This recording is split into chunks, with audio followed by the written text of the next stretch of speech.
Hi everyone, welcome back with me again in this channel. On today's tutorial, I'm going to show you how you can remove filler words from your videos in CapCut PC.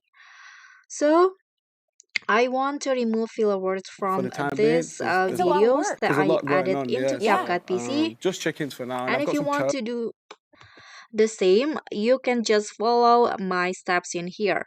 So after you import your videos, you can just drag it into the timeline and right click on the video and click on the remove filler words option, and CapCut will try to identifying the filler words and identifying the poses, and you can see this is the part that CapCut identify as filler words and also repeated words, and CapCut will suggest you to remove that from your videos.